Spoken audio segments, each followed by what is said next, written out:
As a sustainability practitioner, if you can come and educate me, help me come up the learning curve, then I, as a chief risk officer, my job is to have that systems thinking, interconnected, what's moving.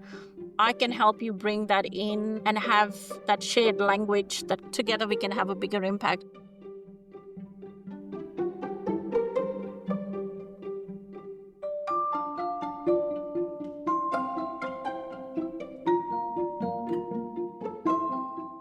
Welcome to The Green Fix, the climate and sustainability podcast for Australian corporations and their ESG practitioners. We explore the top challenges and opportunities in the industry and how it impacts your business and your work so that you can keep your sanity. I'm your host, Dan Leverington. And I'm Loreto Gutierrez. And today we are joined by Ruby Yadav. A corporate executive turned entrepreneur, Ruby has been a change agent for over 25 years. She started her career in risk and compliance and rose to the executive ranks leading risk functions for some of the largest institutions in the country. Most recently, she led Mercer's superannuation, administration, and financial advice businesses. She is now pursuing her passion in building an ecosystem for governance, risk, and compliance professionals to help elevate their experience and impact. Ruby, welcome. Can you tell us about your background and your motivation to create OpenXchange? Thank you. Thank you for having me today. And thank you for that generous introduction as well. As you just mentioned, I'm a corporate executive. A lot of my training has been learning on the job and then supplemented with education on the side, as opposed to coming from a very structured learning academic background and implementing it. That approach has really impacted the way I think about work, think about the problems at hand, and how my career has grown as well. I'm bringing my values, my learning, my experience, everything to the front. And that's the project OpenXchange.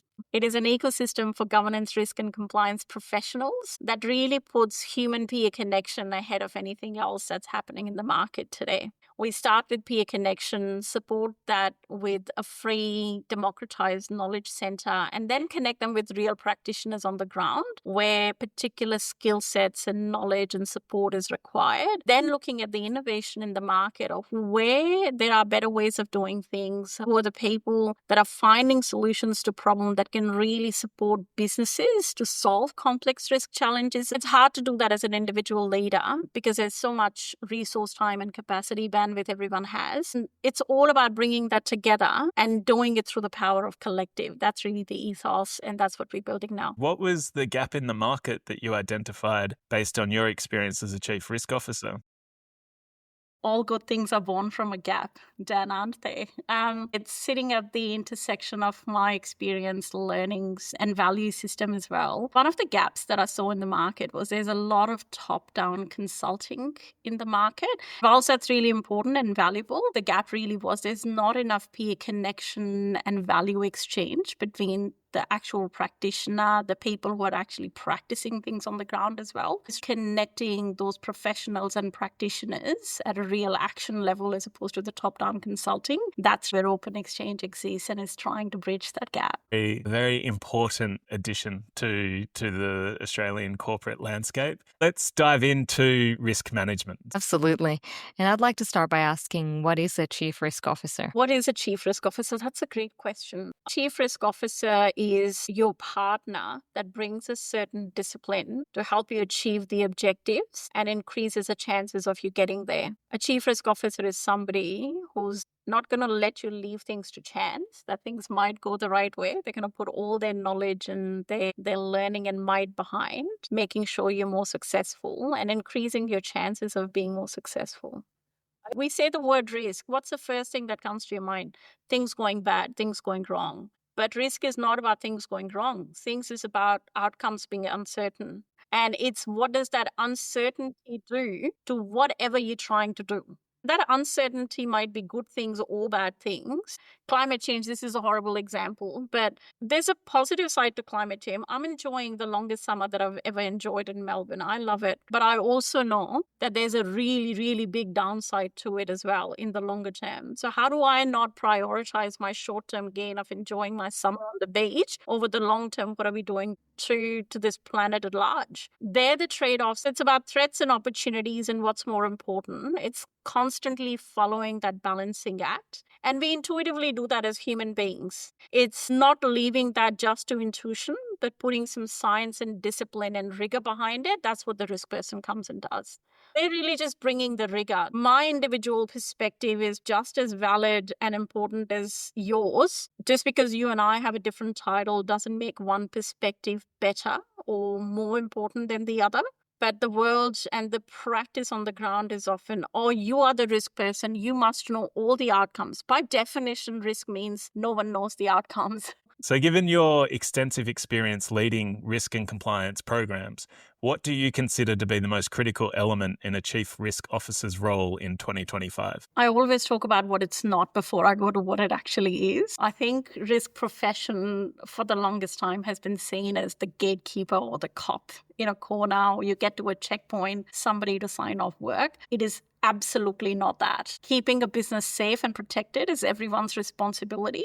What a chief risk officer really needs to bring, particularly to the environment today, given how rapidly things are changing around us, is one, the interconnectivity. We all often think about risks in neat lists and tables with neat colors and RAG status around them. That's not how the world operates. How can you manage risk around that as well? Really simplifying what that interconnectivity and complexity is, bringing clarity into that uncertain, complex environment, and also having a lot of foresight is becoming more crucial now than ever. Topics like technology, environment, regulation, climate, these are fast-moving beasts.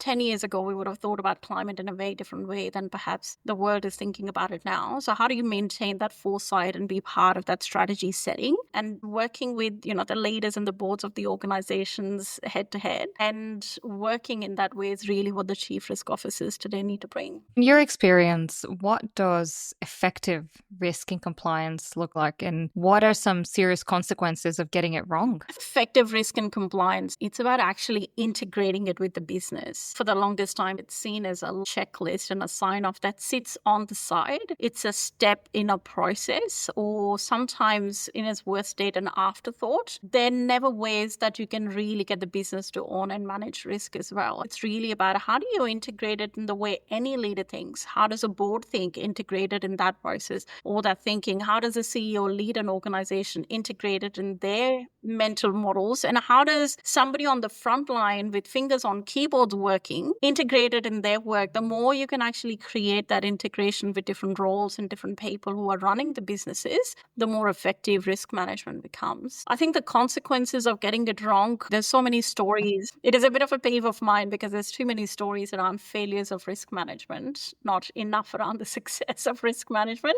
They're the stories that often go untold. But impacts can be physical in terms of real asset loss, life loss. It can be financial in terms of the impact that it has on the bottom line and the balance sheets, impacts it has on your reputation. There's so much regulatory action that's happening in the market today. It really jeopardizes the trust that corporates have with their consumers and their people. And I think they all have a long-term impact on the organization and its standing in the economy. So wide-ranging impacts when you don't get things right. And we're recording this the week post the Australian federal election. So another election for us to incorporate into risk matrices. How are you seeing these geopolitical and macro trends influencing risk management strategies, both this year and in the short to medium term? I think that the macro trends, there's a lot that's happening in the politics in different parts of the world. The policy changes, the recent debate on tariffs, for example, what's happening even in the political environment within our own country. We're just in the week after the election results have been announced as well. All of those things are impacting businesses quite directly and quite significantly. It's really integrating and going, what does that mean to the operation of my organization? Also, where I'm taking my organization strategically, because certain things that made sense in the environment a few years ago may no longer make sense given what's happening in the policy settings. Being nimble, keeping those things front of mind. I don't have a crystal ball to gaze where this is heading or what's going to be the next big thing, but it's keeping your eyes open and peeled and going, how do you constantly doing that balancing act and making sure having that foresight that I talked about of you need to think about the scenarios and possibilities and constantly be modeling that and changing your response to it quite rapidly. It's not an annual exercise. You can't sit back and wait for the next annual strategy planning or the risk planning thing to come up, because those days are gone. I don't think they ever were the right things to do, but now more than ever, that's just not the way the organizations can function. Absolutely. And one thing that you have mentioned a few times already is regulation, which again draws a very strong parallel to the work of heads of sustainability and practitioners all around, because of course, the tightening of regulation in the environmental space. Are there any good examples of where new regulation has significantly impacted Australian businesses? One thing I say, Loreto, is that regulation is often designed to bridge the gap between the current practices and unmet stakeholder expectations. And that is why every time a new regulation is imposed, the organizations go, oh, I need to make all of that change, and now I need to respond to that. But the reality is they probably needed to be on the front foot and addressing those needs already. It's the unmet needs that land them in the position where they often end up. A good example of one of those regulations was the data risk regulations that were rolled out by the prudential regulator for the financial sector, APRA. And that's where I think the organizations or corporates were very heavily focused on using data to achieve a certain outcome. What they weren't perhaps looking at is the whole life cycle of how the data is created, managed, saved, protected, and then finally disposed of as well. And that meant there was a lot of risk throughout that life cycle that wasn't particularly well managed, because it was all about how can I use this data and knowledge to generate more revenue, to have better member connection and other things as well. So regulation almost forced the hand for many organizations that were there already. One of the things that I ended up doing was really taking them back to the drawing board of saying, you need to understand what data really is.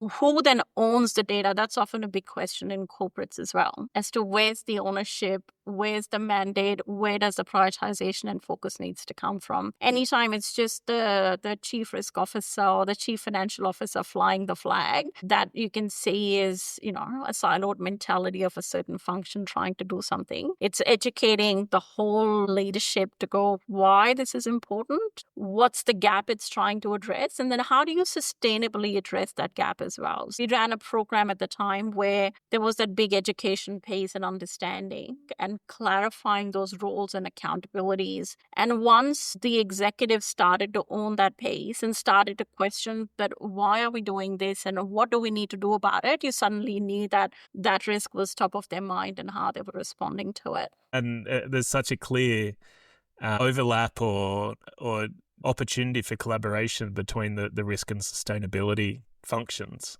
Really good segue into the next topic, which is how do we now overlay the work of the risk team with the work of the sustainability team? Of course, climate change is becoming an increasingly significant commercial risk factor. Sustainability teams need to effectively engage with the risk teams. What would you suggest are good ways for collaborating with the risk and compliance teams to align, first of all, but also achieve common targets? It all starts with the shared language. It all starts with actually making people understand what's the topic or issue on hand is. It then starts with going, what's your superpower versus mine? So when I'm talking about climate risk in particular, I'm not a climate scientist or expert by any stretch of imagination. There's much that I need to learn, but I have limited time and understanding and bandwidth. So I think that sustainability practitioner really helping me come up that knowledge curve and understanding. So I understand the motivations and what we're trying to do. And then equally understanding what the risk team brings to the table in the conversation as well. I think risk professionals are typically system thinkers. We always look at interconnectivity, dependencies. We're looking at how when one part moves in an organization, how it impacts some of the others as well. Leveraging that systems thinking, helping sort of partnering together to then see the rest of the business understand where the impact of this risk lies and why it should be important to them. I think individually, when a risk person pushing the agenda or if the sustainability person's pushing the agenda, it's a hard battle. But I think when you can combine that, create that shared dialogue and really drive the impact, what it means, it just becomes that much easier to sort of get the outcome that we need to get. I think about our listener. What they're probably asking themselves is, I've got a chief risk officer in my organization. Very hard to get a meeting with this person. I'm wondering, what is the best way to get attention from this person? and align strategically. So, like, it's again that worldview and the mental model. When you describe that person, I'm actually not that person. I'm like, why the hell aren't you coming and talking to me? So I'm probably the CRO who's going and chasing the sustainability person saying, why aren't we talking about this? Why aren't you helping me with this? So I think what I was saying, it's about having the shared language and not leaving the burden of doing to any one individual, because everyone has an agenda that they're running anyways as well. And every time you try and integrate it in somebody else's agenda, I think it's really practical stuff like that, where don't just go to the CRO with here's the new ASRS requirements, here's the new deadline, and it's really tease it out of what am I trying to achieve and how we can share our language and integrate the two. I'm not a climate expert or scientist by any stretch of imagination. There's a lot that I don't know to be able to have the impact that's required. So as a sustainability practitioner, if you can come and educate me, help me come up the learning curve, then I, as a chief risk officer, my job is to have that systems thinking interconnected. I can help you bring that in and have that shared language that together we can have a bigger impact. Are you hearing much from the risk community around sustainability and the challenges and opportunities that are already identified?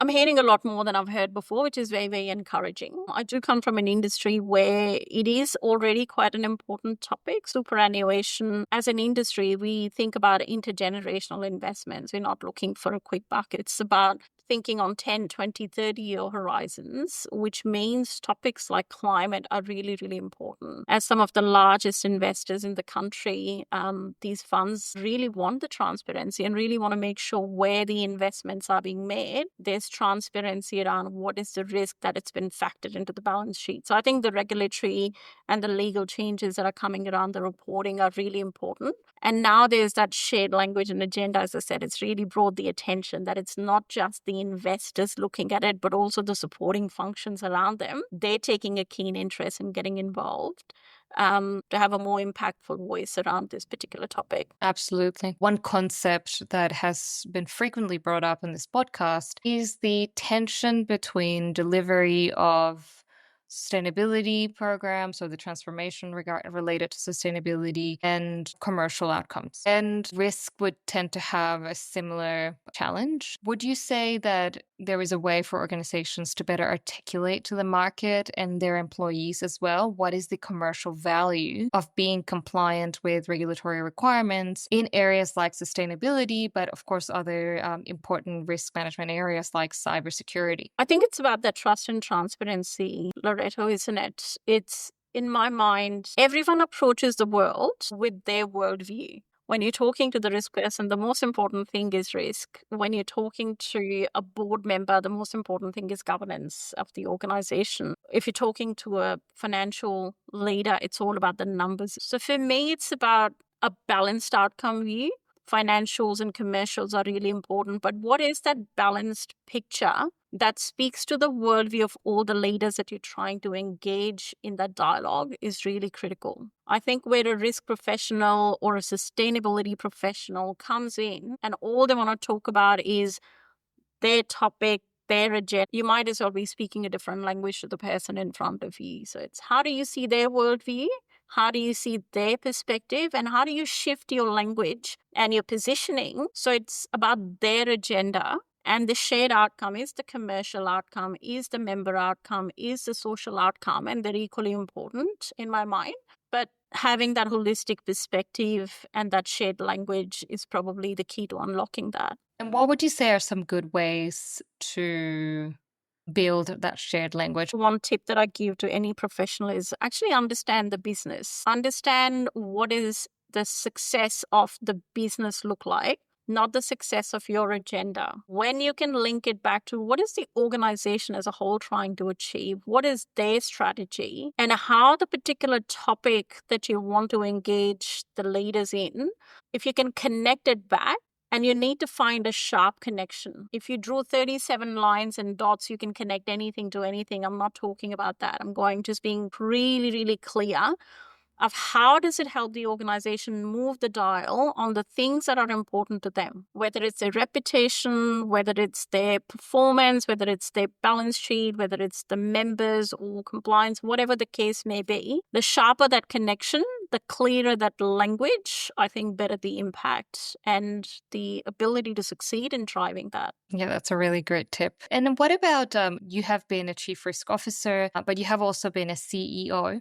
So you have had a different perspective on the management of the organization. Advise a CEO on their decision-making process when they are faced with complex risks like those related to climate change. My way of thinking it is bringing that systems thinking piece back into it as well. Understanding what am I a part of and what's part of me, and where things connect within that system and forming, a part of a whole. It feels congruent. It feels integrated. I think that just helps the flow and helps make sure that all the different objectives and priorities you have, and it's probably a bastardized word, but we say priorities as a plural as it can be. It can't be. You really have to have that clear, what is it that you're driving? So the more these different requirements and expectations can be part of that key priority, I think easier that flow and integration, the more they're bolt on and added on and another step. Adding complexity for any business leader. And that means you're going to get limited attention, limited focus, and a limited impact out of that as well. So it's going back to the integration that we were talking about earlier and thinking of it as a whole system and making sure things connect and flow seamlessly rather than feel like a Frankenstein put together, because that'll be clunky. Let's talk about your career as a leader and as a chief risk officer as well as a CEO. And today your mission is to get to build community around these leaders, risk management, governance leaders. As a leader that values courageous leadership, how do you foster collaboration and compassionate accountability within your teams? It's a question I get asked often, and the answer is often met with surprise as well. So I always go, it starts with kindness, and most people don't associate kindness with courage. Kindness in my mind is not softening the blow or just being nice and too polite. I think as a society, we are a bit too polite, and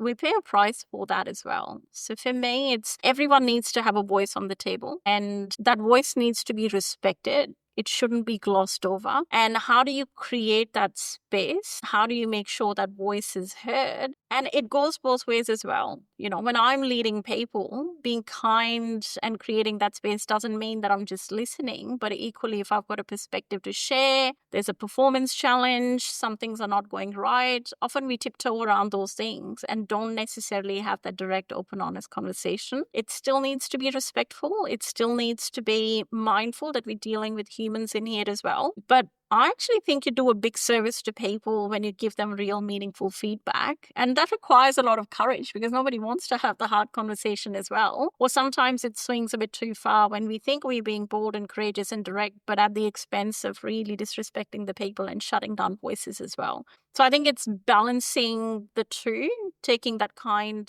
honest, but also open and respectful approach to people, and how do you take the business forward. Compassionate accountability for me, and I think that's sort of my definition that I learned years along, and it really resonated with me. It's about struggling together. When things are not going well, not leaving people behind, not letting them struggle on their own, but going, that I will hold you accountable, but I will struggle there with you and we will get there together. That to me is compassionate accountability, and part of that being kind, yet holding people firmly to account.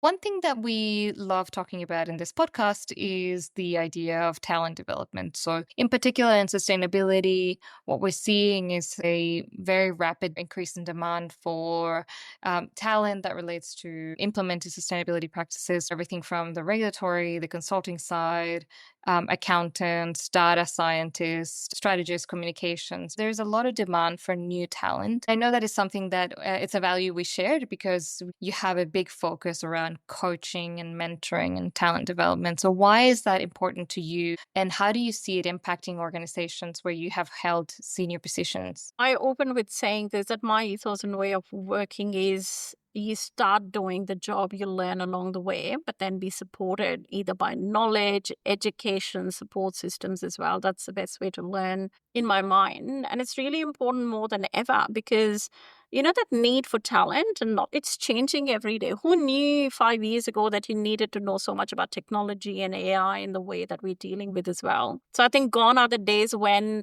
you could come up the learning curve having studied something, having learned something, and then thinking that you can apply that for the rest of your career, because that is rapidly changing. The core concepts are potentially the same, but how it's impacting us today, how it's impacting the society and businesses at large, that is constantly changing. So it's about not just coming up with another degree, but it's creating that learning mindset of how do you bring the best of the people and the knowledge and the resources you have together. How do you create that hyper-connected world where people can freely exchange ideas, grow and learn from that? And some things we won't get right because we're sort of learning, we're flying this plane as we're building it in some way as well. But we definitely won't learn by not trying and sticking to the old way of thinking as well. So I think for me, that method of learning and growing talent through coaching, connection, by giving freely is far more in this world where things are moving very rapidly. I love that.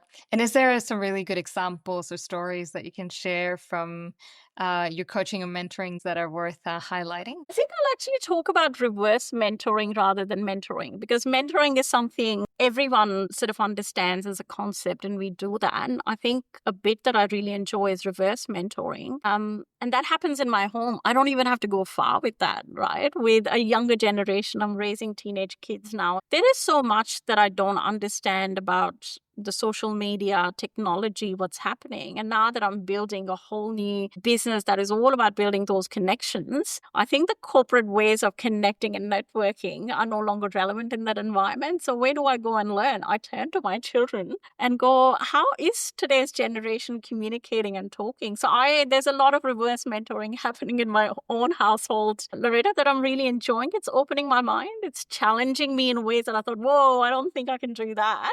But that's just the way the next generation communicates. And if you want to get through and build that connection and knowledge, you've got to understand. I love that. What a beautiful perspective. Are there any questions that you wish we had asked you today? Probably not a question, but a reflection. I think even thinking about having this conversation today, it's pushed me to think about this whole topic a little bit differently than perhaps I was as well. So I think a question for us as professionals is, how do you create the space to have this meaningful dialogue that educates everyone and lifts them forward? So I think what you're doing through this podcast, educating the community and professionals around you, I think is phenomenal. But how do we increase the pace and increase that sharing and collaboration is probably a question for all of us. And that's one thing I'll take away with me. Before you go, we're going to end the podcast on a high note. We ask these final two questions of all our guests. And the first question is the magic wand. So if we give you a magic wand, what would you like to see happen in the next 5 years? One thing I really wish we had more of in the world is people slowing down. The race that we're all running is never ending, and it's not a race of seeing anyone win. And I actually think if we all took a moment to be a little bit more reflective, I think we would actually get a lot further than perhaps we give it credit today. I love that. Very much agree with you. Take us out by telling us a piece of positive climate news that you've heard recently. Again, not news, but I think a positive trend that I'm taking a lot of heart from is that growing active engagement, particularly in my industry. Exclusion is easy. Engagement is really hard. Engagement is where you become a real steward in the world and create difference. You're not changing alone, you're changing others with you. And I think the more we can create that stewardship through active engagement rather than boycotting and exclusion, I think it is absolutely a positive way to move forward. So the more I see that, the more it gives me heart that we are heading in the right direction. Absolutely. Well, thank you so much for joining today, Ruby. It was a pleasure speaking with you. Thank you. This was Green Fix with your hosts, Loreto Gutierrez and Dan Leverington. You can get your Green Fix every 2 weeks on Apple Podcasts, Spotify, or Pocket Casts.